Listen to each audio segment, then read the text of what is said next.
लाभ पाई उत्तम म्हणविता त्यांचे दास पुढे आस उरेना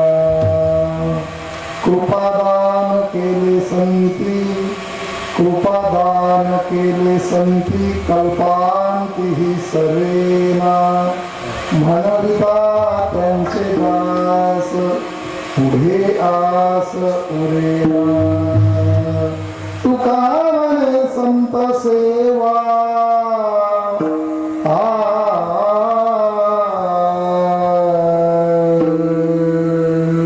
तुका म्हणे संत सेवा हेची देवा उत्तम म्हणविता त्यांचे दास पुढे आस उरेना फला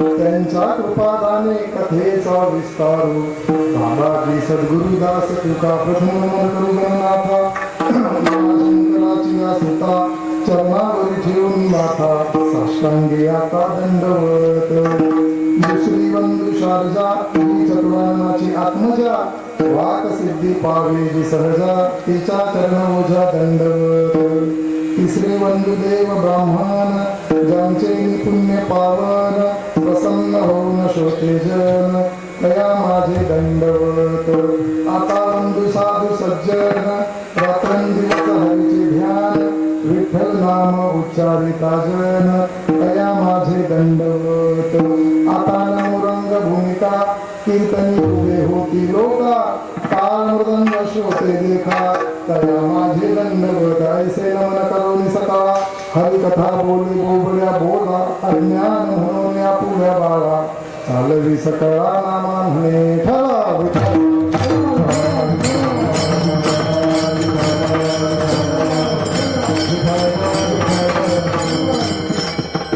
अलंकापुरी रम्य सिंहासनस्थं पदाम्भोजते प्रदेशं विधिं इंद्रादिदेवे हि सदा स्तूयमानं समाधिस्थमूर्तिं भजे ज्ञानदेवं नमो सद्गुरु कृपया ज्ञानदेवा नमो सद्गुरु सच्चिदानंद रूपा नमो सद्गुरु भक्त कल्याण मूर्ती नमो सद्गुरु भास्करा पूर्ण कीर्ती सेवे लागी सेवक झालो तुमच्या लागलो निज चरणा अहो स्वामी कृपया देवा यावरी न करावा उदेर मन जवम मारुततुल्य वेगम जितेंद्रियं बुद्धिमतां वरिष्ठं वातात्मजं वानरयूथ मुख्यं श्रीरामदूतं शरणं प्रपद्ये हे तो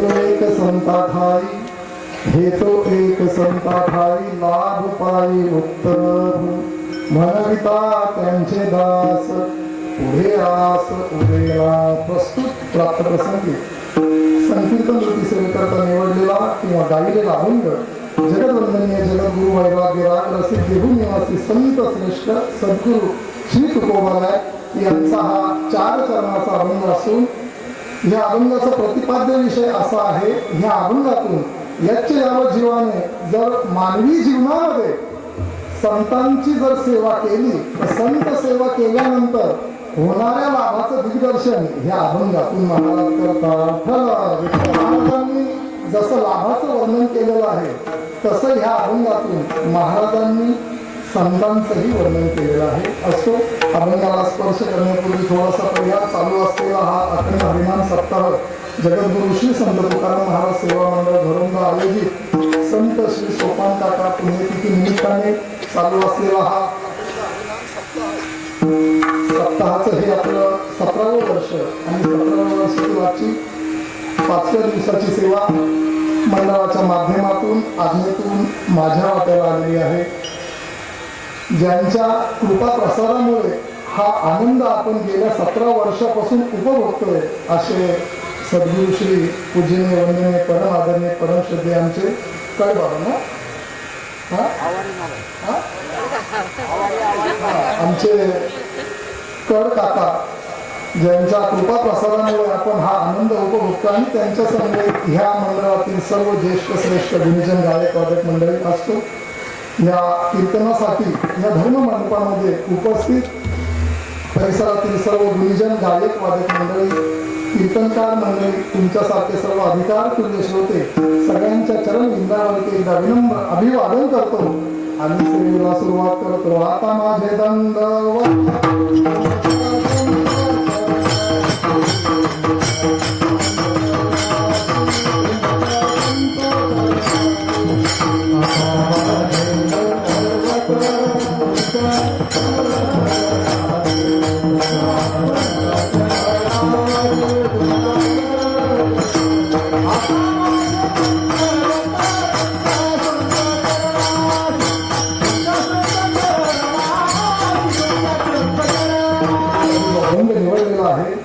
हा अभंग जगद्गुरु तुकोबारायांचा असून ह्या अभंगातून महाराजांनी संतांचं वर्णन केलेलं आहे. त्याचबरोबर लाभाचंही वर्णन केलेलं आहे. जसे तुम्ही मला नवीन आहात तसा मीही तुम्हाला नवीनच आहे.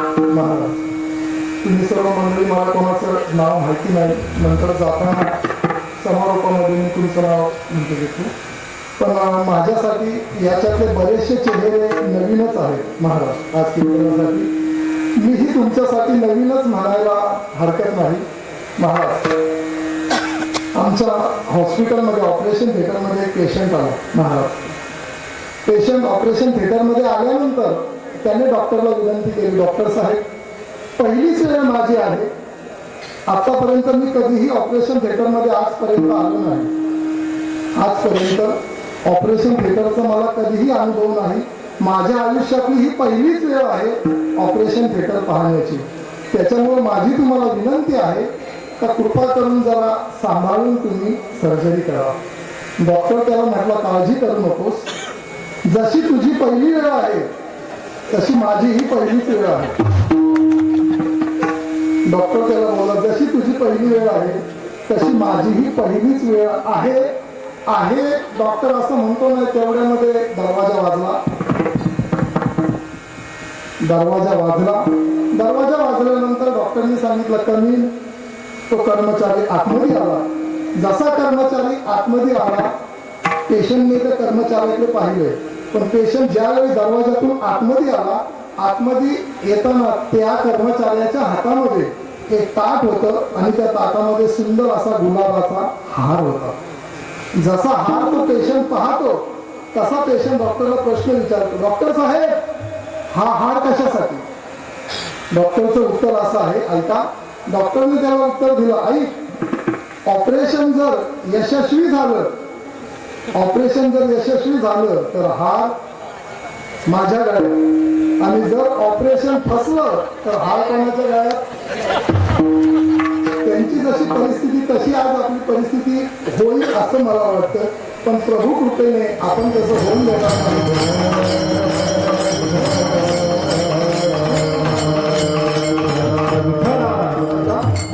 संत वाङ्मयाचं जर तुम्ही थोडं बारकाईने परिशीलन केलं, महाराज, संत वाङ्मयामध्ये संतांचं वर्णन करण्याचा प्रयत्न जीवानेही केला, संत वाङ्मयामध्ये संतांचं वर्णन करण्याचा प्रयत्न देवानेही केला, आणि संत वाङ्मयामध्ये संतांचं वर्णन करण्याचा प्रयत्न संतांनीही केला. पण तुम्ही जर थोडं बारकाईने अभ्यास जर केला तर ह्या जगाच्या पाठीवरती जीवातून एकदाही पूर्णत्वाने संतांचं वर्णन झालं नाही, देवातूनही एकदाही पूर्णत्वाने संतांचं वर्णन झालं नाही. का झालं नाही? ऐका. जीवातून का पूर्णत्वाने संतांचं वर्णन झालं नाही तर त्याचं कारण असं आहे, सुभाषितकार सांगतात, ज्याचं आपल्याला वर्णन करायचंय अगोदर त्याचा अधिकार आपल्याला माहिती असावा लागतो. सुभाषितकार असं सांगतात, विद्वानेव विजानाती विद्वजन परिश्रमम नाही वंद्या विजानाती गुरवी प्रसव वेदना. सुभाषितकार ह्या संस्कृत श्लोकाचा मराठीमध्ये अर्थ याचा असा आहे, विद्वानाचं वर्णन करण्यासाठी तिथं विद्वानच असावा लागतो. महाराजांचं एक प्रमाण आहे, भक्तांचा महिमा भक्ताची जाणती दुर्लभ त्यागती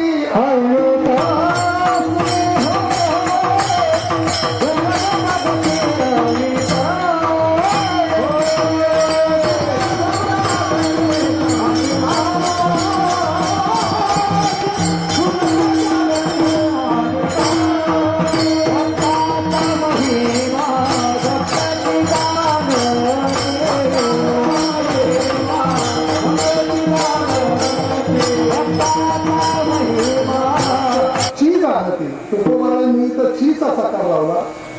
गुरवी प्रसव वेदनात म्हणजे ह्या सुभाषिताचा अर्थ असा आहे, एका गावामध्ये माता माऊल्यांची सभा भरलेली असते. सभेचा मुख्य विषय हा असतो का 9 महिन्यामध्ये त्या मातेने ज्यावेळी तिच्या पोटामध्ये गर्भ असतो त्यावेळी ती गर्भाची काळजी घ्यायची कशी, त्याच्यासाठी प्रत्येक माता माऊलीला उपदेश करण्यासाठी 5-5 मिनिटं दिलेली असतात, मार्गदर्शन करण्यासाठी. प्रत्येक माऊली तिथं उठते आणि आपलं मनोगत व्यक्त करायला सुरुवात करते. होतं असं, महाराज, त्या सभेच्या शेवटी एक केस पिकलेली जखड अशी अंगावरचे वस्त्र जीर्ण झालेली अशी एक म्हातारी उठते आणि आपलं मनोगत व्यक्त करायला सुरुवात करते. 5 मिनिटं झाले, 10 मिनिटं, 15 मिनिटं, अर्धा तास, पाऊण तास होतो, पण ती आजीबाई काही थांबायला तयार नाही. सरते शेवटी तिला तिकडून अध्यक्ष खुणवतात, आजी उरका, तुमची वेळ संपत आली. जसं कीर्तनकाराची वेळ संपत आली का ही खालची मंडळी खुणवतात, महाराज उरका आता, उरका उरका, घड्याळ दाखवतात. तशी तिला बरीचशी मंडळी घड्याळ दाखवतात, पण आजी काही थांबत नाही. सरते शेवटी त्या आजीची एक लहानपणीची मैत्रीण तिथं सगळेत बसलेली असते. ती उठते आणि मग तिला सांगते, अगं गंगू, किती वेळ झाला? 5 मिनिटाचे, 10 मिनिटं, पाऊण तास झाला. प्रत्येकीला 5-5 मिनिटं दिलेले आणि तू वेळेच्या पुढे गेली, जरा वेळेचा विचार कर. पण महाराज ही गंगू काही ऐकायला तयार नाही. मग ती शेवटचा उपाय घेते. सगळ्या सभेमध्ये त्या गंगूला म्हणते, अगं गंगू, ज्या विषयाचं तू मार्गदर्शन करते ना त्या विषयाचा तुला अनुभव आहे का? त्या विषयाचा तुला अनुभव नाही म्हणजे आतापर्यंत जर तुझं लग्नच झालेलं नाही आणि तू माता माऊल्यांना सांगते का 9 महिन्यामध्ये त्या गर्भाची काळजी कशी घ्यायची. महाराज, हे जे वर्णन आहे हे वर्णन तिथं समर्पक होत नाही. तद्वत वर्णन करत असताना तुका म्हणे तेथे पाहिजे जातीचे आणि येण्या गवळ्याचे काम नाही. ज्याचं आपल्याला वर्णन करायचंय त्याचा आपल्याला अधिकार माहिती असावा लागतो. जीव पूर्णत्वाने संतांचं वर्णन करू शकत नाही. जीवाचा मुद्दा बाजूला सोडा. ह्या जगामध्ये संतांचं वर्णन करण्याचा प्रयत्न देवानेही केला.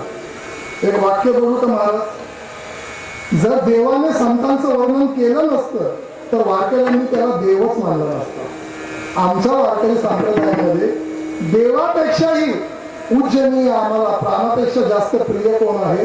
महाराज संत आहे.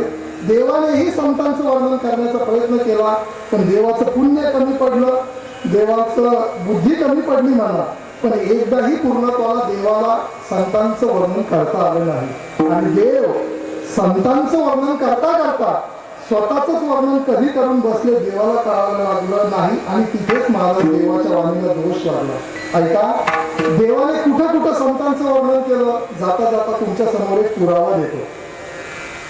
परम आदरणीय परम श्रद्धेय गुरुवर्य छोटे कदम माऊली असं सांगतात, कीर्तनकाराने प्रत्येक विषयाला पुरावा द्यावा.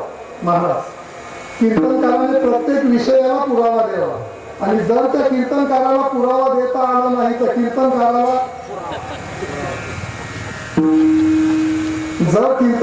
पुरावा देता आला नाही तर कीर्तनकाराला तुम्हीच म्हणा. ऐका, कुठं कुठं देवाने संतांचं वर्णन करण्याचा प्रयत्न केला. ऐका, आपल्या हिंदू संस्कृतीमध्ये भगवद्गीता नावाचा एक ग्रंथ आहे ना, कृष्णाने सांगितली. बरोबर, कोणाला सांगितली? म्हणजे मलाच. कोणाला सांगितली? अर्जुनाला, म्हणजे मला सांगितली. ऐका, भगवान श्रीकृष्णाने अर्जुनाला गीता सांगितली. कशासाठी गीता सांगितली? ऐका, अर्जुन युद्धासाठी प्रवृत्त व्हावा, अर्जुनाला ब्रह्मज्ञान इथे आत्मज्ञान व्हावं, म्हणून भगवंताने काय केली? अर्जुनाला गीता सांगितली. ऐका, ज्या भगवंताने अर्जुनाला गीता सांगितली ती किती श्लोकामध्ये सांगितली? भगवद्गीतेचे श्लोक किती आहेत? 700 श्लोक आहेत. ऐका, अर्जुनाला ब्रह्मज्ञान होण्यासाठी ज्या भगवंताला आपण कर्तुम अकर्तुम अन्यथा कर्तुम ह्या तीनही शक्ती ज्या भगवंताकडे आहेत, ऐका, यशस्वी औदार्य हे 6 गुण ज्याच्याकडे आहे, चतुरातू शिरोमणी ज्याला जगद्गुरु तुकोबा पदवी देतात, त्या भगवंताने अर्जुनावरती नुसतं दृष्टिक्षेप जरी टाकला असता तरी अर्जुनाला ब्रह्मज्ञान झालं नसतं का? तुमचं काय याच्यावरती मत आहे? महाराज, त्याने अर्जुनावरती नुसती दृष्टी जरी टाकली असती तरी अर्जुनाला ब्रह्मज्ञान झालं असतं. पण गुरुवर्य चैतन्य महाराज देगलूरकर असं सांगतात, बाबा, का 18 अध्यायांमध्ये भगवंताला संतांचंच वर्णन करता यावं म्हणून भगवंताने अर्जुनाला गीता सांगितली. 18 अध्यायांमध्ये महाराज भगवंताने संतांचंच वर्णन करण्याचा प्रयत्न केला, पण संतांचं वर्णन करता करता देव स्वतःच वर्णन कधी करून बसले देवाला कळालं नाही. आणि तिथेच महाराज देवाला दोष लागला. ऐका, भगवंताने कुठं कुठं देवाचं म्हणजे संतांचं वर्णन केलं. मी तुम्हाला 18 अध्याय जरा सांगतो एका वाक्यात. भगवंताने जे अर्जुनाला गीता सांगितली त्या गीतेची सुरुवात खरी कुठून झाली? कोणी सांगेल का? मला तुम्हाला माहिती असेल कुठून झाली? 2ऱ्या अध्यायाच्या 11व्या श्लोकापासून. 2ऱ्या अध्यायाच्या 11व्या श्लोकापासून भगवंताने जे वर्णन संतांचं चालू केलं, अशोकचानन यशोचक्लन, हा जो 11वा श्लोक आहे, ह्या 11व्या श्लोकापासून 2ऱ्या अध्यायामध्ये भगवंताने जे स्थित प्रज्ञ महात्म्य असतात संतांचं वर्णन केलं. 3ऱ्या अध्यायामध्ये जे कर्मयोगी महात्म्य असतात संतांचं वर्णन. 4थ्या अध्यायामध्ये जे निष्काम कर्मयोगी महात्म्य संतांचं वर्णन. 5व्या अध्यायामध्ये तो कर्म करी सकळे परिकर्म बंधना लाकडे जैसे न सिंपे जळी जळे पद्मपत्र संतांचं वर्णन. 6व्या अध्यायामध्ये आगा योगी जो बोलीजे तो देवांचा देव जाणीजे. महाराज कोणाचं? संतांचं वर्णन. 7व्या अध्यायामध्ये येथे एकच लीला करले सर्व भावे मत रजले तया आईच कळी सरले मायादार संतांचं वर्णन. 8व्या अध्यायामध्ये धूम्र मार्ग आणि अर्चिरा मार्ग सांगत असताना स्वयं सत्तेने जो धूम्र मार्गाचा त्याग करून अर्चिरा मार्गाकडे संतांचं वर्णन. 9व्या अध्यायामध्ये राजविद्या राजगुह्य सांगत असताना प्रामुख्याने राजगुह्य मी कोणाला सांगतो? संतांना सांगतो. संतांचं वर्णन. 10व्या अध्यायामध्ये विभूतीचं वर्णन. 11व्या अध्यायामध्ये भगवंताने जे विश्वरूप दाखवलं कोणाला? संतांना दाखवलं. 12व्या अध्यायामध्ये योमद भक्त सम्यक्रिया संतांचं वर्णन. 13व्या अध्यायामध्ये ज्ञानाचं. 14व्या अध्यायामध्ये गुणातीताचं. 15व्या अध्यायामध्ये निर्माण मोहा जितसंग दोष कोणाचं? संतांचं वर्णन. 16व्या अध्यायामध्ये महाराज दैवी संपत्तीवान महात्म्य अनपेक्ष सुचिर दक्षो उदासीन हे जे वर्णन संतांचं वर्णन. 17व्या अध्यायामध्ये सात्विक राजस तामसपैकी सात्विक गुणी महात्म्य संतांचं वर्णन. आणि 18वा अध्याय महाराज एकतर्फी पूर्ण गीताचा आहे. 18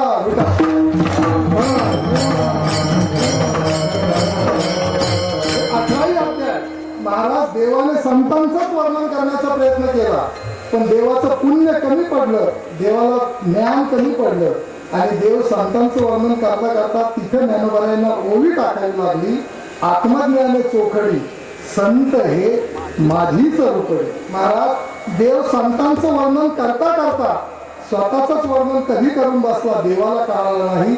आणि इथंच देवाच्या वाणीला दोष लागला. महाराज शास्त्र असं सांगतं, ऐका, ज्यावेळी आपण स्वतःच्याच मुखाने स्वतःची स्तुती करत असतो ना, त्यावेळी तिथं आपल्याला आत्महत्येचं पातक लागत असतं. ऐका, स्वतःच्याच मुखाने आपण स्वतःची स्तुती करतो ना, आणि शामराव आणि भीमराव ज्ञानोबा सांगतात ज्ञानेश्वरीमध्ये, स्वकीर्ती कानी ना ऐकावी, पूज्यता डोळानं देखावी. आणि मला असं वाटतं महाराज, ही ओवी खास करून आमच्या कीर्तनकारांसाठी असली पाहिजे. कोणती ओवी?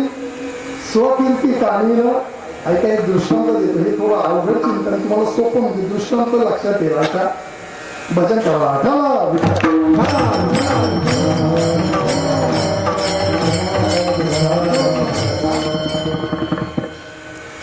महाभारताचं महाराज युद्ध चालू होतं. दुपारची वेळ होती, साधारणतः एक दुपारी 12 वाजलेले असतील, माध्यान्ह झालेला. आणि महाभारताच्या युद्धामध्ये त्या कुरुक्षेत्रावरती धर्मराजा ज्यावेळी युद्धासाठी जातो, त्या दिवशी योगायोगाने धर्मराजासमोर कर्णाचा रथ युद्धासाठी येतो. तुम्ही जर थोडा महाभारताचा बारकाईने अभ्यास केला तर संपूर्ण महाभारतामध्ये कर्णा एवढा श्रेष्ठ धनुर्धर योद्धा दुसरा कोणताही नव्हता. तरी पण त्याला पराभव का स्वीकारावा लागला हा चिकित्सेचा नंतर भाग आहे. पण कर्ण काही असे बाण त्या धर्मराजावरती सोडतो महाराज. त्या धर्मराजाच्या रथाचा पहिला सारथी जखमी करतो. धर्मराजाच्या रथावरती जे छत्र असतं ती छत्री काढून टाकतो.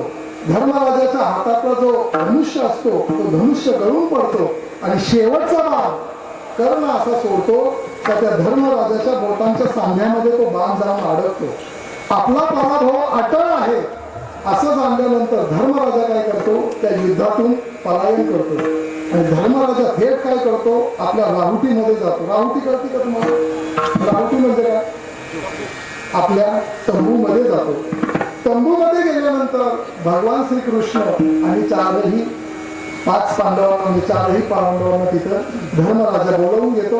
आल्यानंतर भगवान श्रीकृष्ण धर्मराजाला विचारतात, दादा अहो लंच टाइम व्हायला अजून 1 तास अवधी आहे युद्धामध्ये, आणि तुम्ही आम्हाला सगळ्यांना लगेच बोलवून घेतलं, याचं कारण काय? त्यावेळी धर्मराजा भगवान श्रीकृष्णाला सांगतो, श्रीकृष्णा आज मला कळालं का माझ्यावरती माझ्या भावंडांचं किती खरं प्रेम आहे.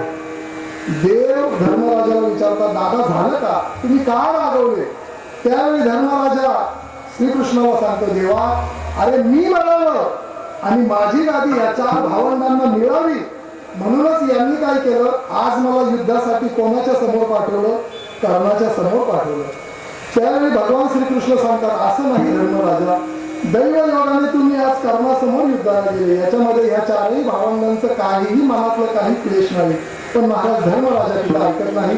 धर्मराजा सगळ्यात पहिली वर्गना नकुलाची करतो, सहदेवाची करतो.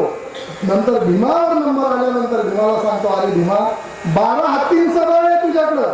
किती हत्तींचं बळ? 12 हत्तींचं बळ. एवढी मोठी तुझी गधा, तरी पण मला त्या युद्धातून पळ काढायला लागावा. आणि सरते शेवटी नंबर अर्जुनावरती येतो. मग अर्जुनाला धर्मराजा सांगतो, अरे अर्जुना तुझ्यावरती मला सगळ्यात जास्त अभिमान होता. तुझा मला सगळ्यात जास्त अभिमान वाटत होता का माझा अर्जुनासारखा भाऊ आहे. आग ना तुझ्या गांधी धनुष्याला का तुझं धनुष्य असताना मला या युद्धातून पळून काढावा लागला. महाराज आग नाव गांधी धनुष्याला असं म्हटल्यानंतर अर्जुन काय करतो, आपल्या ज्ञानेची तलवार काढतो आणि धर्मराजावरती चालून जातो. धर्मराजावरती चालून गेल्यानंतर भगवान श्रीकृष्ण तिथं मध्यस्थी करतात, अर्जुना अरे युद्ध आपल्याला कौरवांसंगती करायचंय आणि तू इथं धर्मराजावरती तलवार चालवायला निघाला. तुझ्यासारख्या क्षत्रियाला ही गोष्ट शोभत नाही. अर्जुन देवाला सांगतो, देवा माझ्या जीवनामध्ये मी काही प्रतिज्ञा केल्या होत्या, त्यातली पहिली प्रतिज्ञा ही आहे, जो पण कोणी माझ्या धनुष्याविषयी अपशब्द उच्चारेल ना, मी काय करणार त्याचा वध करणार. अर्जुनाची प्रतिज्ञा काय? जो पण कोणी माझ्या धनुष्याविषयी अपशब्द उच्चारेल, माझ्या धनुष्यावरती संशय घेईल, मी काय करणार? त्याचा वध करणार. आणि ही माझी प्रतिज्ञा आहे. मग त्यावेळी भगवान श्रीकृष्ण अर्जुनाला सांगतात, ऐक अर्जुना, तुला तुझी प्रतिज्ञा ही पूर्ण करायची आहे आणि दादालाही जिवंत ठेवून जर मारायचं आहे, असा काही मी मधला मार्ग सांगू का? तुझी प्रतिज्ञा ही पूर्ण होईल आणि दादाही जिवंत राहील. मग त्यावेळी भगवान श्रीकृष्ण अर्जुनाला सांगतात, ऐक अर्जुना, तुला जर तुझी प्रतिज्ञा पूर्ण करायची असेल ना, तर तू काय कर, ह्या क्षणाला आत्ताच्या आत्ता धर्मराजाविषयी तुझ्या मनामध्ये जेवढाही क्लेश आहे ना, जेवढाही क्लेश आहे, तेवढा क्लेश तू आताच इथं बाहेर काढ.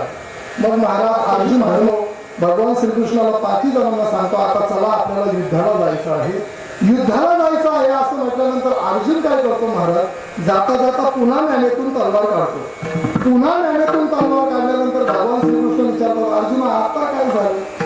आता तू का ज्ञानेतून तलवार काढली? अर्जुनाचं उत्तर आहे, ऐका.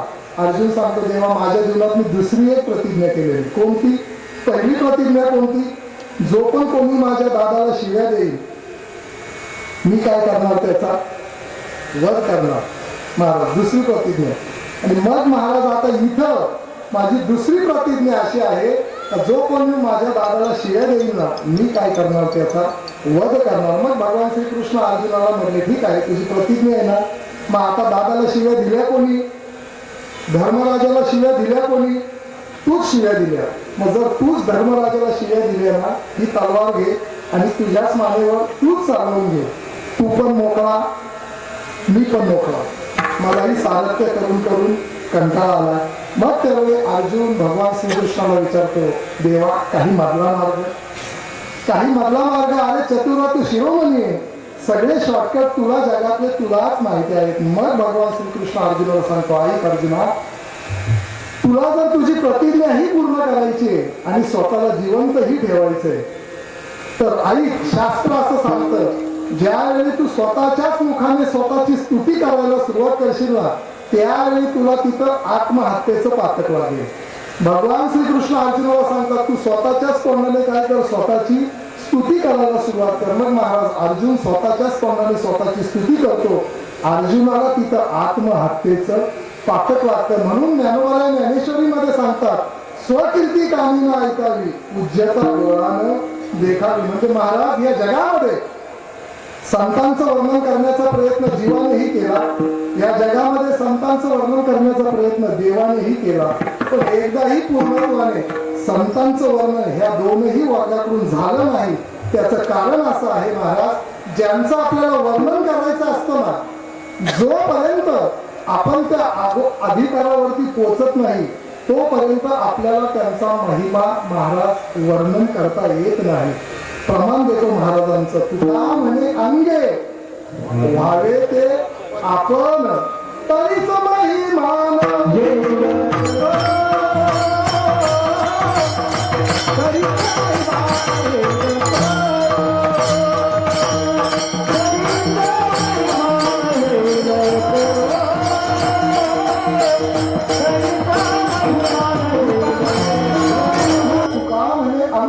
व्हावे ते आपण आणि तरीच महिमान येईल करो. महाराज संतांचं वर्णन जीवानेही केलं, पूर्णत्वाने झालं नाही.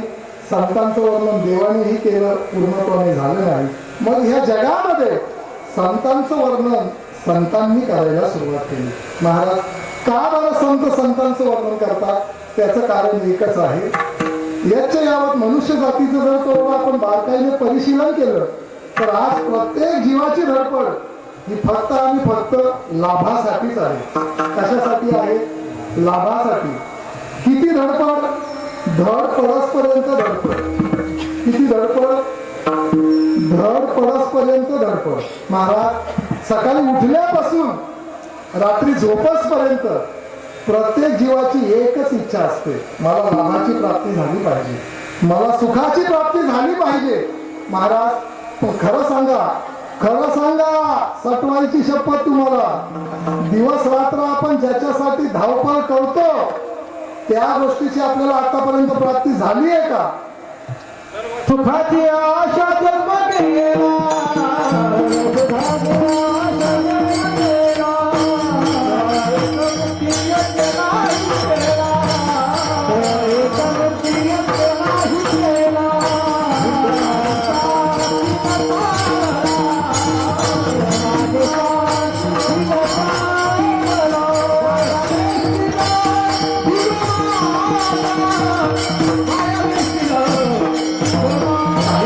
असं वाटतं पैसा मिळवल्यानंतर आम्हाला लाभाची प्राप्ती होईल, काहींना असं वाटतं बंगला बांधल्यानंतर लाभाची प्राप्ती होईल, काहींना असं वाटतं हे फ्लॅटमध्ये आम्हाला घर भेटलं आम्हाला लाभाची प्राप्ती होईल, राजकीय मंडळींना असं वाटतं आम्हाला मोठं पद भेटलं लाभाची प्राप्ती होईल. हे झालं यांचं. आपलं सांगू का?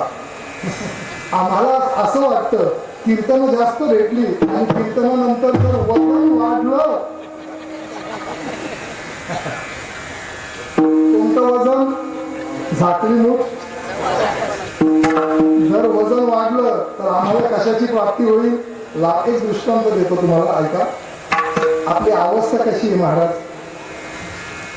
जुन्या काळचा एक दृष्टांत आहे महाराज. मी प्रयत्न करतो समजून घेण्याचा, तुम्ही प्रयत्न करा समजून घेण्याचा. एक जुन्या काळाचा दृष्टांत आहे बाबा, साधारणतः तुमच्या काळातला आहे. ऐका. जुन्या काळी तेल काढण्यासाठी काही घाणे असायचे. काय असायचे? घाणे असायचे. आता हे घाणे करणार नाही महाराज, कारण आता सध्या युग कशाचं आहे? यंत्रयुग आहे, मिक्सरचं. कशाचं युग आहे? मिक्सरचं युग आहे. त्याच्यामुळे हे घाणे काही आता लोकांना कळत नाही, म्हणजे आमच्या नवीन पिढीला. ऐका. त्या घाण्याची अशी एक विशेषता असायची का त्या घाण्याला एक बैल बांधलेला असायचा आणि तो बैल दिवस रात्र ज्यावेळी त्या घाण्याभोवती फिरायचा त्यावेळी त्या घाण्यामधून तेल बाहेर पडायचं. बाबा बरोबर आहे ना? बरोबर आहे. बरोबर ना? बैल ज्यावेळी दिवस रात्र त्या घाण्याभोवती फिरायचा त्यावेळी त्याच्यातून तेल बाहेर पडायचं. आता ऐका. जर व्यवहारामध्ये आपल्याला जर इथून बैलगाडीत आपण जर इथं जुंपली, कारण आपली सगळी घाटीच माणसं आहे, जर आपण बैलगाडी झुकली आणि त्या बैलांना जर आपण सांगितलं घनसोली स्टेशनला जा, कीर्तनकार आले, बैल जातील का? 2 पायाची मिटल्या जाणार, 4 पायाची. म्हणजे त्या बैलगाडीमध्ये आपल्याला बसावं लागतं, तेव्हाच ती बैलगाडी चालते. पण तो घाण्याचा बैल असतो ना महाराज, दिवसभर त्या घाण्याभोवती फिरतो पण त्याच्या मागे त्याचा मालक उभा नसतो. झुकले घाना बांधिले डोळे,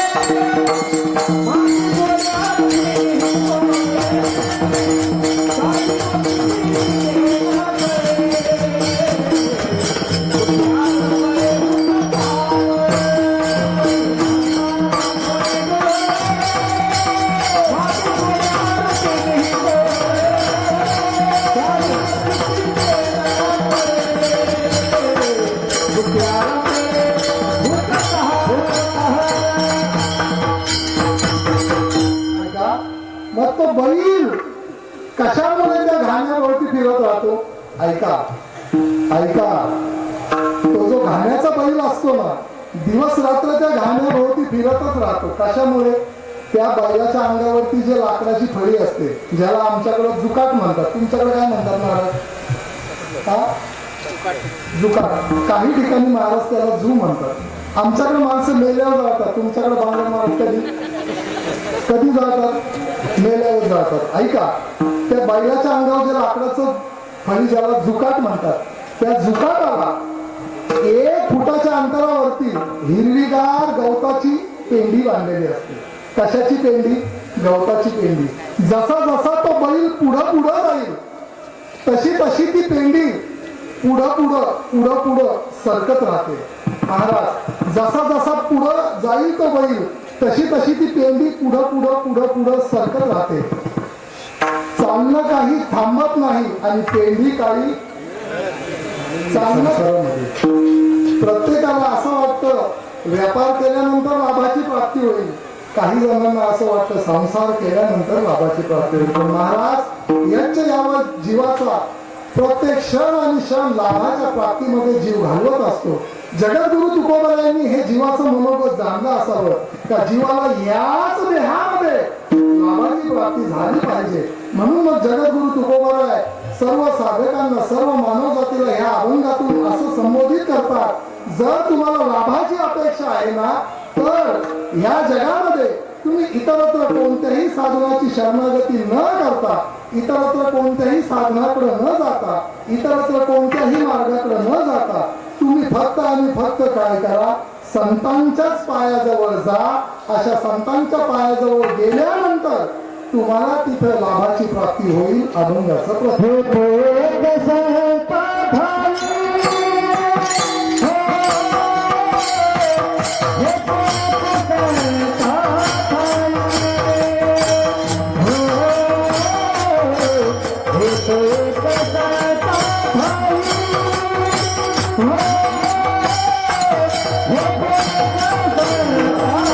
जर तुम्हाला लाभाची अपेक्षा आहे ना, तर तुम्ही संतांच्या पायाचा आश्रय करा.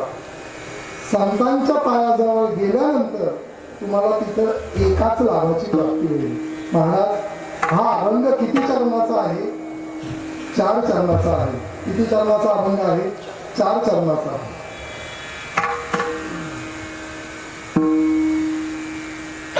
बऱ्याचशा वेळेला ही विज्ञानवादी मंडळी आम्हाला प्रश्न विचारतात पूजे.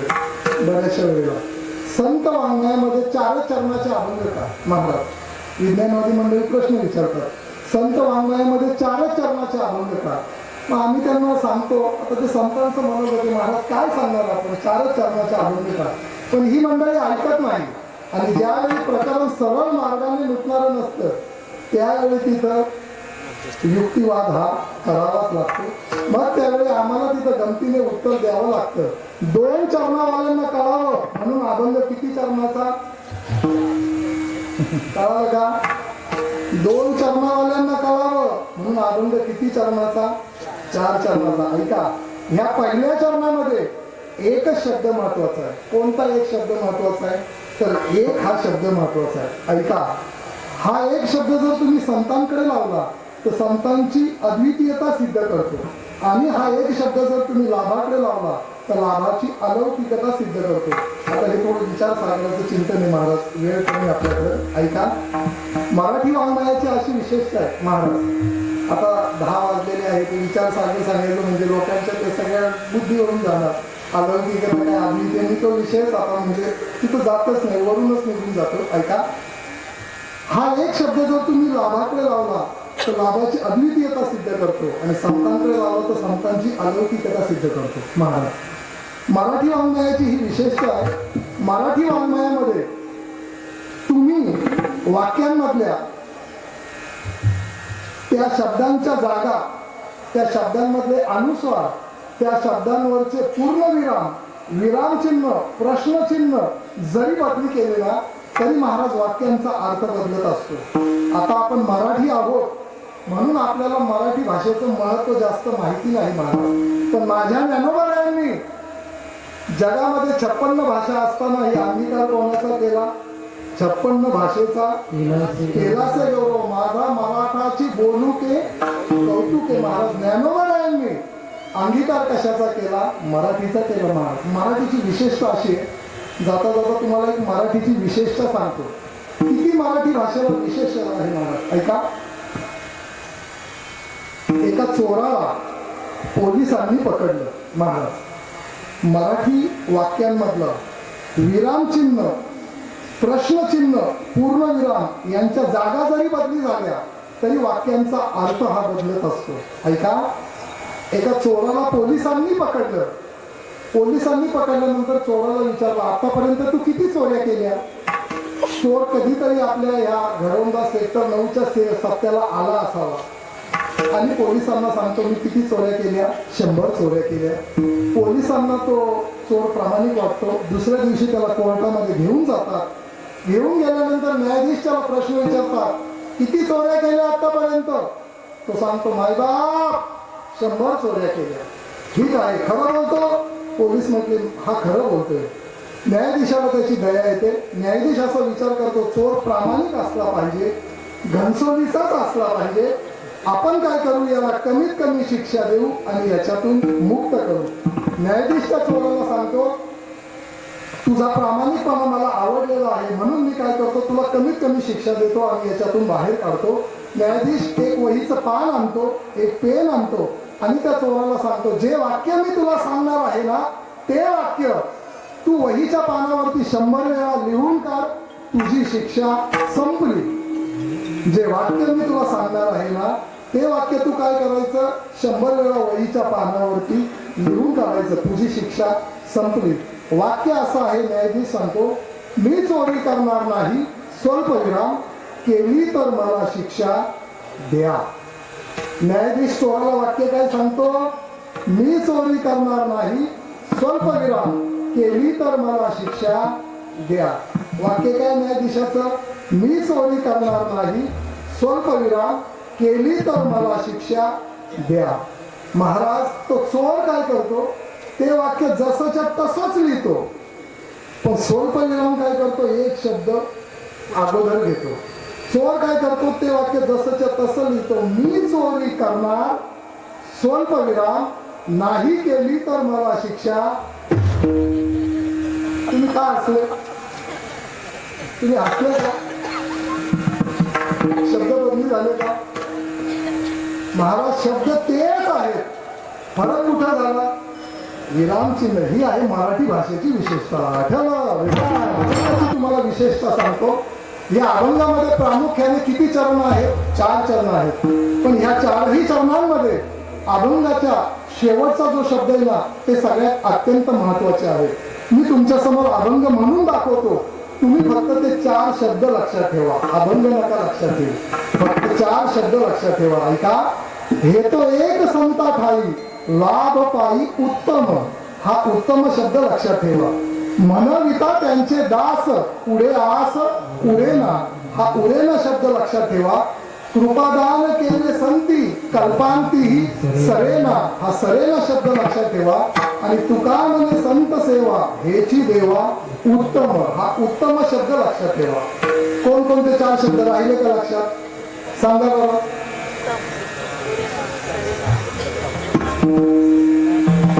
तुम्ही विसरता, ऐका परत तुमच्या समोर सांगतो, फक्त तुम्ही हे 4 शब्द लक्षात ठेवा. तुम्हाला कीर्तन करावं म्हणून मी समजेल. ऐका, फक्त 4 शब्द शेवटचे लक्षात ठेवा आणि मला परत सांगा. हे तो एक संता ठाई, लाभ पायी उत्तम, हा उत्तम शब्द लक्षात ठेवा. मनविता त्यांचे दास, पुढे आस उरेना, हा उरेना शब्द लक्षात ठेवा. कृपादान केले संती, कल्पांती सरेना, हा सरेना शब्द लक्षात ठेवा. आणि तुका म्हणे संत सेवा, हेची देवा उत्तम, हा उत्तम शब्द लक्षात ठेवा. आता तुम्ही मोबाईल मध्ये बघितलेलंच आहे, तर मला शब्द सांगा बरं, कोणकोणते 4 शब्द. उत्तम, हा आणि उत्तम. कोणकोणतं, उत्तम, उरेना, सरेना, उत्तम. कोणकोणते, उत्तम, उरेना, सरेना आणि उत्तम. 4 शब्द राहिले का लक्षात. आता ऐका, ज्यांच्या संगतीमध्ये गेल्यानंतर काय उरलं पाहिजे आणि काय सरलं पाहिजे, हे ज्यांच्या संगतीमध्ये गेल्यानंतर कळतं, तो संतांच्या संगतीतला आनंदेला.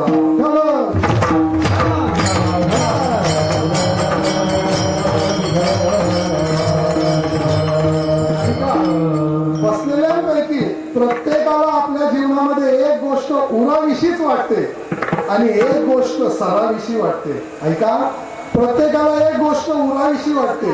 कोणती गोष्ट उराविषयी वाटते. प्रत्येकाला असं वाटतं का माझं आयुष्य हे उरलं पाहिजे, वाटतं ना. ज्ञानोबा ज्ञानेश्वरीमध्ये याचं चिंतन मानतात, एखाद्याला मर जरी म्हटलं तरी राग येतो. आगा मर हा बोलून साहती. महाराज जीवन वाढण्यासाठी अजून सोपं बोलू का, अख्खं गाव गोड जेवणाची वाट पाहत तरी ह्या पठ्याला मारायची इच्छा होत नाही. अख्खं गाव, प्रत्येकाला आपलं आयुष्य हे उरावंस. आता ही लहान पोरं इथं बसलेले. बाळा तुझं नाव काय रे. हा दर्शील. बापरे, नवीनच नाव महाराज दर्शील. बाळा असू दे. तुझं वय काय बाळा. 12 बरोबर, म्हणजे एक तर झालंय तुझं. 12 तुझं वय आहे. तुझ्या बर्थडेची डेट काय? 18 मे, म्हणजे आता येईलच. मागच्या वर्षी तू बर्थडे साजरा केलेला का? केलेला. केक आणलेला का? आणलेला. बरोबर, केकही आणला, हे आणला. ऐका, आपण सर्व माणसं आपला वाढदिवस साजरा करतो ना? कोणाचं याच्यामध्ये दुमत आहे का? सर्व मंडळी आपण वाढदिवस साजरा करतो. महाराज करतो ना?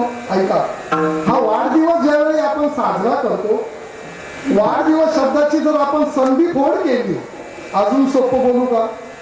ज्यावेळी आपण वाढदिवस साजरा करतो त्यावेळी आपल्या आयुष्यातले दिवस कमी झालेले असतात का वाढलेले असतात?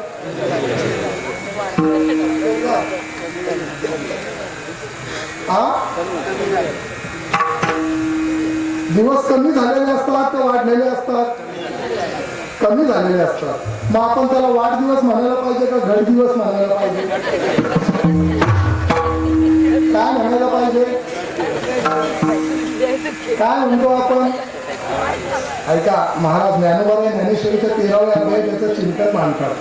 काय चिंतन मांडतात? ऐका, जवळजवळ बाळापणी या वाडे तव तव भोजे नाचती कोंडे, आयुष्य निमाले अंतुलीकडे तव ग्लानीची नाही, दरदर सात गिरी जात आहे उभा, की तो प्राणी या वेटाळी जीवा, तैसे प्राणी या कवने लोभा, वाढविती कृष्ण. महाराज, ही लहान पोरं जशी जशी मोठी होत चालतात, आपण यांचे वाढदिवस साजरे करतो. महाराज, जवळजवळ बाळ वडिया वाडे तव तव भोजे नाचती कोंडे, आम्ही त्यांच्या वाढदिवसाच्या निमित्त डीजे लावतो. डीजे आमच्याकडचं सांगतो, इकडे लावतात का वाढदिवसाला डीजे? त्यांच्या वाढदिवसाला आम्ही डीजे लावून नाचतो. पण ज्ञानोबा असं सांगतात, आयुष्य निमाले अंतुलीकडे तव ग्लानीची नाही. प्रत्येक क्षणाला महाराज आपण मृत्यूच्या जवळ जात चाललेलो आहे. पण ह्या गोष्टीचे आम्हाला महाराज, याचं कारण असं आहे, ज्या युगामध्ये आम्ही राहतो त्या युगाचं नाव काय आहे? कलियुग आहे.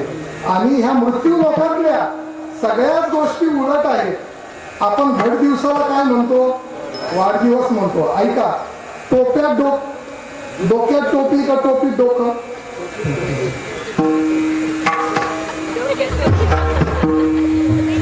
हा, रजनीकांत महाराज, बाबांनी डोक्याला हात लावून पाहिजे.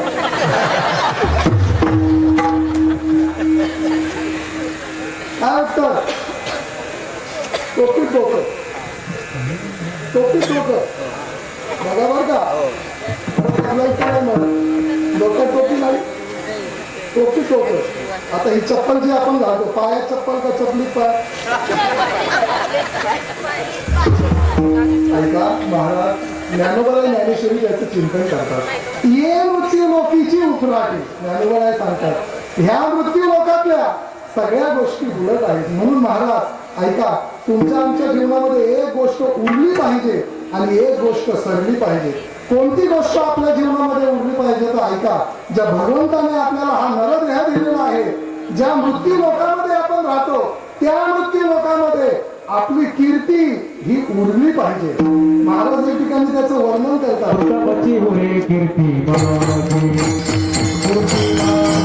एका मरण्याची सरे, हा सरे शब्द आपल्या अभंगात आलाय. आणि उत्तमाची उरे, आता या सत्याला ज्यांचं मार्गदर्शन आहे पूज्यने आमचे काका, बरोबर ना महाराज? जोपर्यंत हा सत्ता असेल तोपर्यंत काकांचं नाव त्या पत्रकामध्ये पाहिलं मिळणार. आपल्यासाठी बरीचशी मंडळी येतील आणि निघून जातील, पण त्यांचं नाव जोपर्यंत सत्ता आहे. याचं कारण काय? कर्म चांगली. महाराज, कर्म असं करा का आपण गेल्यानंतर लोकांनी आपलं नाव काढलं पाहिजे. नाही तर काही लोक विचार करतात, बरं झालं देवा त्यांनी कसाही आम्हाला करता. म्हणजे काय उरलं पाहिजे? तर या जगामध्ये आपली कीर्ती उरली पाहिजे.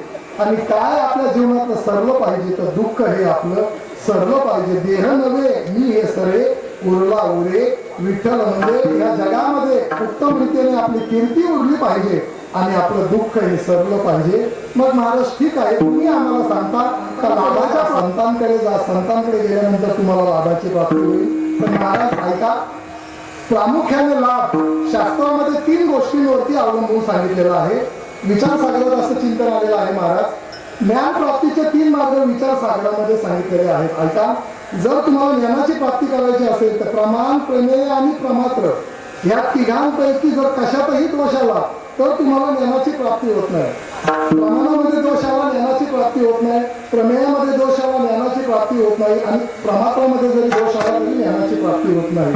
तद्वत हा आता प्रमाण प्रमेय परत मोठं चिंतन आहे. ऐका, तद्वत ज्यावेळी आपल्याला एखाद्या लाभाची प्राप्ती करून घ्यायची असते ना, शास्त्र असं सांगतो तो लाभ प्रामुख्याने 3 गोष्टींवरती अवलंबून असतो. थोडा अवघड आहे, तुम्ही समजून घेण्याचा प्रयत्न करा. प्रामुख्याने लाभ 3 गोष्टींवरती अवलंबून असतो महाराज. कोणकोणत्या? जो लाभ आपल्याला प्राप्त करून घ्यायचा आहे त्या लाभावरती लाभ अवलंबून असतो. ज्या साधनाने आपल्याला लाभ प्राप्त करून घ्यायचा आहे त्या साधनावरती लाभ अवलंबून असतो आणि ज्याला लाभ प्राप्त करून घ्यायचा आहे त्याच्यावरती लाभ अवलंबून असतो. ज्याला लाभ प्राप्त करून घ्यायचा आहे त्याच्यावरती लाभ अवलंबून असतो, ज्या साधनाने प्राप्त करून घ्यायचा आहे त्याच्यावरती लाभ अवलंबून असतो आणि जो लाभ प्राप्त करून घ्यायचा आहे त्याच्यावरती लाभ. कशाने तुम्हाला कळालं का? हे तुम्हाला कळणार नाही, मी गॅरंटी देतो. कारण हे थोडंसं अवघड चिंतन आहे. महाराज आम्हाला थोडं सोपं सांगा. चिंतन आम्हाला कळत नाही, पण मालिकांमध्ये 1 आठवड्यानंतर काय होणार आहे हे आम्हाला 1 आठवड्या अगोदरच कळतं. म्हणून आम्हाला तुम्ही थोडं सोपं सांगा. महाराज काही साधक मंडळी तुकोबाला म्हटली, महाराज तुम्ही आम्हाला जो लाभ सांगताना हा लाभ प्रामुख्याने 3 गोष्टींवर अवलंबून आहे. कोणकोणत्या? एक तर ज्या साधनाने लाभ प्राप्त करायचा आहे त्या साधनावरती, ज्याला लाभ प्राप्त करून घ्यायचा आहे त्याच्यावरती आणि जो लाभ प्राप्त करून घ्यायचा आहे त्याच्यावरती. आता तुम्हाला थोडा दृष्टांत देतो म्हणजे ह्या लाभाचं चिंतन कळलं. भजन करा.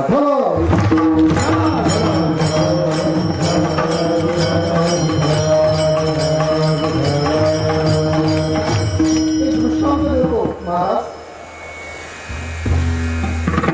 एका राज्यामध्ये दुपारची वेळ असते आणि साधारणतः दुपारी 11 साडे11 वाजलेले असतात. महाराज ऐका, लाभाचं चिंतन सांगतो.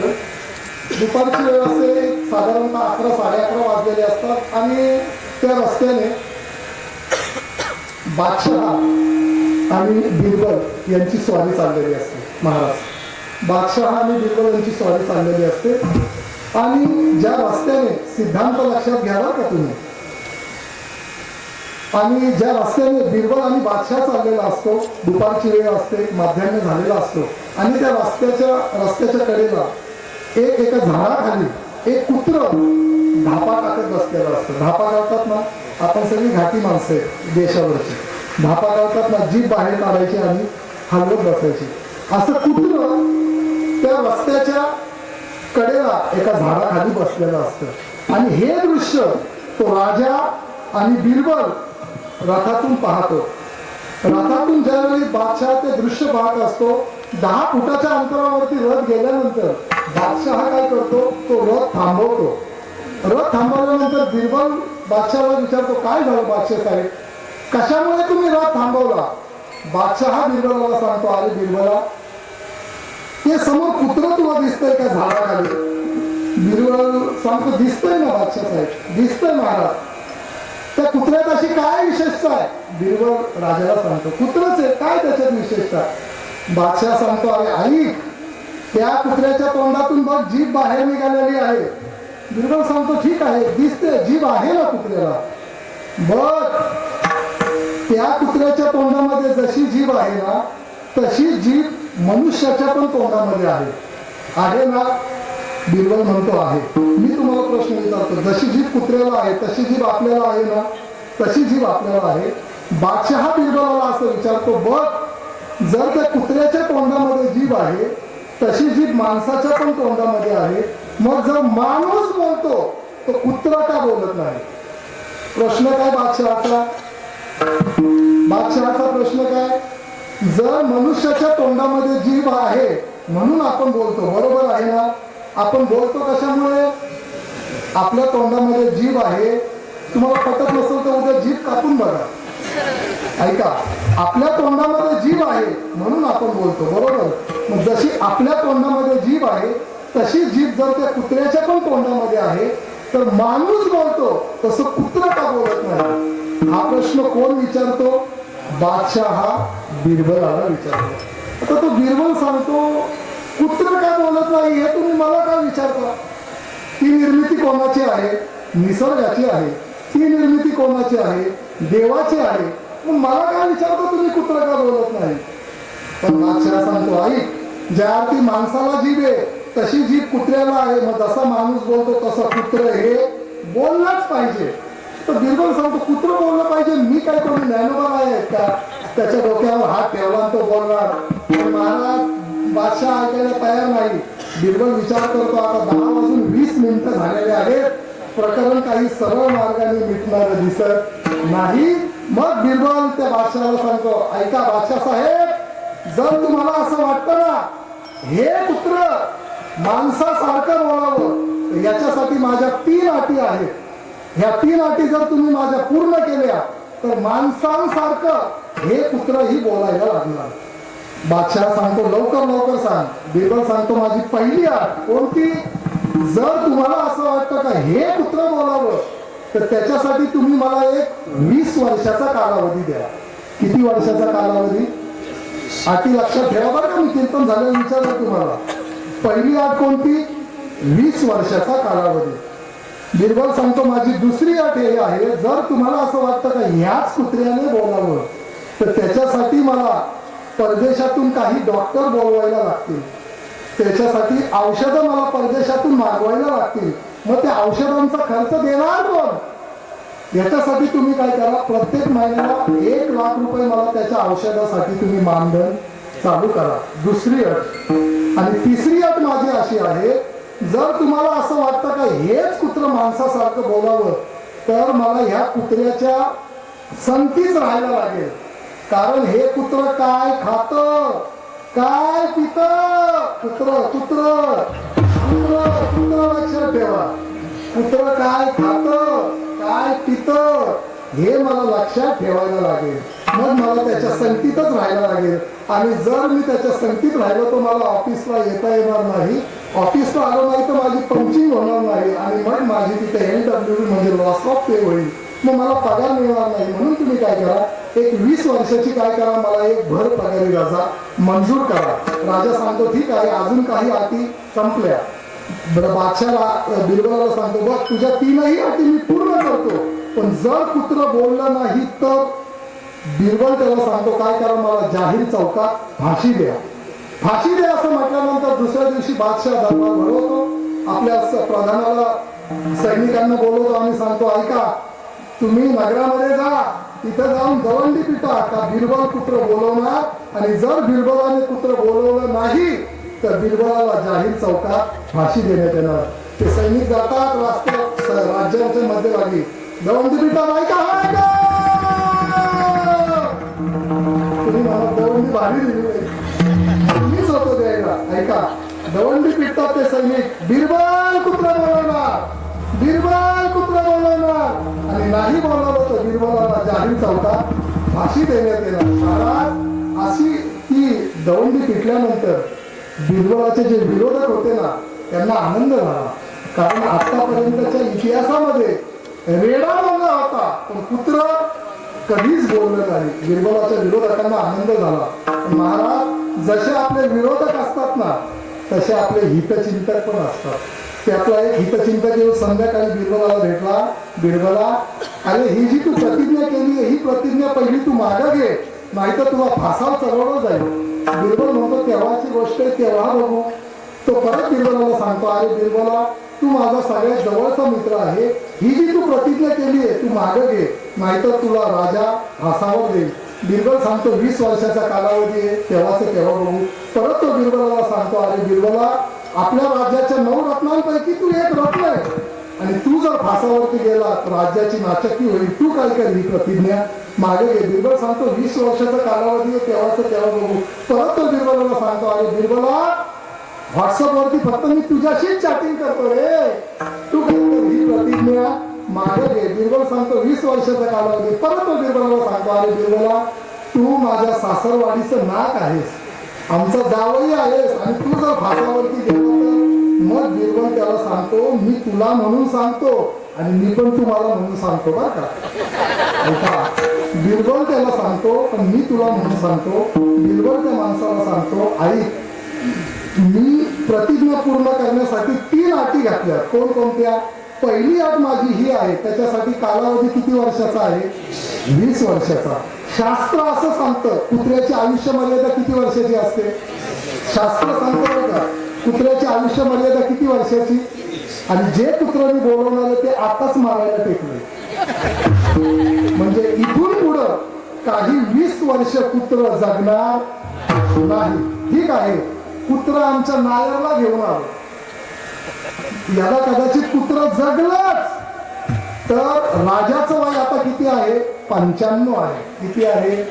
म्हणजे इथून पुढं काही अजून राजा 20 वर्ष जगणार नाही. राजाही जगला, कुत्रही जगलं तर माझं वय किती आहे? बिरबल सांगतो 90च्या घरामध्ये. किती? 90च्या घरामध्ये. म्हणजे मी काही अजून इथून पुढे 20 वर्ष जगणार. म्हणजे एक तर कुत्र मरल, नाही कुत्र मेलं तर बादशाह मरेल, नाही बादशाह मेला तर बिरबल मरल. यदा कदाचित बिरबलही जगला, यदा कदाचित बादशाही जगला, तो कुत्र 100% मरणारच. तसं महाराज लाभाचं ज्यावेळी चिंतन येतं ना, त्या लाभाच्या चिंतनामध्ये जर साधना दोष असला लाभाची प्राप्ती होत नाही. ज्याला लाभ प्राप्त करून घ्यायचा आहे त्याच्यात दोष असला लाभाची प्राप्ती होत नाही. आणि जो लाभ तुम्हाला प्राप्त करून घ्यायचा आहे त्याच्यात दोष असला लाभाची. मग महाराज या अभंगाची अशी विशेषता आहे महाराज, या अभंगाच्या द्वितीय चरणामध्ये दुर्लभत्व नावाचा दोष आहे, तृतीय चरणामध्ये नैश्वरत्व नावाचा दोष आहे आणि चतुर्थ चरणामध्ये अंशत्व नावाचा दोष आहे. जगद्गुरु तुकोबरायांनी ही 3ही दोष फार सुंदररित्या बाहेर काढलेले आहेत. ती साधक मंडळी तुकोबरायांना म्हटले, महाराज तुम्ही आम्हाला सांगता संतांकडे जा, संतांकडे जा, पण इथंच महाराज मुळात दोष आहे. कोणता दोष आहे? दुर्लभत्व नावाचा दोष आहे. काय दोष आहे? ती मंडळी तुकोबरायांना म्हटले, महाराज या जगामध्ये सर्व गोष्टी आम्हाला पूर्व पुण्याने मिळतात, पण बहु अवघड आहे. महाराज विवेक चूडामणी ग्रंथामध्ये आद्य गुरु शंकराचार्यांनी 3 गोष्टी दुर्लभ सांगितलेल्या आहेत. दुर्लभम त्रयमेव ते देवानुग्रह हेतुकम मनुष्यत्वम मुमुक्षत्वम महापुरुष आश्रय. 3 गोष्टी ह्या जगामध्ये दुर्लभ आहेत. नंबर 1 मनुष्य जन्म. मनुष्य जन्म मिळाल्यानंतर मुमुक्षता, आणि मुमुक्षता आल्यानंतरही बहु अवघड आहे संत भेटी. म्हणजे मनुष्य जन्म मिळवत, आता ही जी लोक ह्या धर्म मंडपामध्ये बसले एवढीच लोकसंख्या आपल्या ह्या घनसोलीची आहे का? याच्या 10 पट लोकसंख्या आहे. पण सर्व मंडळी कीर्तनाला नाही आली. का नाही आली? आणि तुम्हीच का आले? कारण तुमच्या ठिकाणी मुमुक्ष नावाची स्थिती निर्माण झालेली आहे. कायमी उद्धार पावेन काय कृपा करीन नारायण ऐसे सांगा संत जन करा समाधान चित्त. माझे तुम्हाला आम्हाला प्रत्येकाला आपल्या उद्धाराची चिंता आहे. मग महाराज या जगामध्ये मनुष्य जन्म मिळवा दुर्मिळ, मनुष्य जन्म मिळवल्यानंतर पण मुमुक्षता अति दुर्मिळ, आणि ह्या 2ही गोष्टी तुम्हाला प्राप्त झाल्या तर बहु अवघड आहे. निरोपायांचं चरित्र बघा. येथे तुझं लागी बोलाविले कोणी प्रार्थीला वाचून आला शिका निळा म्हणे आम्ही नोळ तुझी देवा तुकयाचा देवा भावा करीत असे. महाराज निरोपायांना त्यांच्या चरित्रामध्ये सगळ्यात पहिलं दर्शन देवाचं झालं का तुकोबरायांचं? देवाचं झालं. म्हणजे संत भेट अवघड आहे. आणि तुम्ही आम्हाला सांगता संतांकडे जा. महाराज इथं कीर्तन करायला ओळखता येत नाही. 2 तासात एक बोलतात आणि बाकीचे 22 तास वेगळं वागतात. इथं कीर्तनकार ओळखता येत नाही आणि तुम्ही सांगता संतांकडे जा. महाराज म्हणजे ठीक आहे, तुम्हाला जर संत ओळखता येत नाही ना तर तुम्ही संत ओळखण्याच्या भानगडीत पडूच नका. जर तुम्हाला संत शोधता येत नाही ना तर तुम्ही संतांना शोधायला जाऊच नका. मग काय करा? जर तुम्हाला त्या लाभाची प्राप्ती करून घ्यायची असेल तर तुम्ही काय करा? बसल्या जागी फक्त मी त्यांचा दास आहे असं म्हणा. महाराज सांगता संतांना शोधण्याच्या भानगडीत तुम्ही पडूच नका. फक्त बसल्या जागी काय करा? मी त्यांचा दास आहे असं म्हणा. पण नेमका घोटाळा इथंच होतो महाराज. या जगामध्ये सगळे मालक व्हायला पाहतात पण दास व्हायला कोणीही पाहत नाही. आणि ज्यांनी आपल्या जीवनामध्ये दास्यत्व स्वीकारलं त्यांची मंदिरं आज जगामध्ये देवापेक्षाही प्रत्येक गावात त्यांची मंदिरं पाहायला मिळतात. दाखला केला ना आपण, दास्यत्व निकट हनुमंत पै केले. हनुमंतरायांनी त्यांच्या जीवनात काय केलं? दास्यत्वच केलं महाराज. म्हणून कनिष्ठातला कनिष्ठ दास कोणाला म्हणायचं? ज्याच्याकडे पाहून काम सांगायची इच्छाच होत नाही त्याला कनिष्ठ आपला कनिष्ठ दास. ज्याच्याकडे पाहून काम सांगावं लागतं, कारण आपण त्याला पगार देत असतो, त्याला कनिष्ठ दास म्हणायचं. जेवढं काम सांगितलं तेवढंच करतो, त्याला मध्यम दास म्हणायचं. काम सांगितल्यानंतर करायचं म्हणून करतो, उत्तम दास म्हणायचं. आणि काम सांगण्याच्या अगोदर काम करून मोकळा झालेला असतो, त्याला उत्तम आपला. नंतर गुरुवर्य चैतन्य महाराज सांगतात, एका नोकराला मालकाने 5-5चे 2 ठोकळे दिले. 5 रुपयाच्या मिरच्या, 5 रुपयाची कोथिंबीर आण. तो नोकर सकाळी 11 वाजता जातो, संध्याकाळी 5 वाजता तरी घरी येत नाही. ते त्याला विचारतात, काय झालं, बाजारात गेला, बाजार भरला नव्हता का? भरला होता. भाजी नव्हती का? भाजी होती, मग एवढा वेळ का लागला? तो म्हटला, महाराज कोणत्या 5 रुपयाच्या मिरच्या आणि कोणत्या 5 रुपयाची कोथिंबीर तुम्ही सांगितली? हे दास्यत्व भाव अवघड असतो. महाराज सांगतात, त्या भानगडीत तुम्ही पडू नका. दास्यत्व हे सगळ्यात अवघड आहे. तुम्ही काय करा, फक्त बसल्या जागी म्हणविता त्यांचे दास. दुसऱ्या चरणातला दुर्लभत्व नावाचा दोष काढला आणि अजून 2 दोष राहिलेले आहेत. महाराज म्हटले, पण तत्पूर्वी तुम्ही काय करायचं, संप्रदायाच्या नियमाप्रमाणे भजन करा.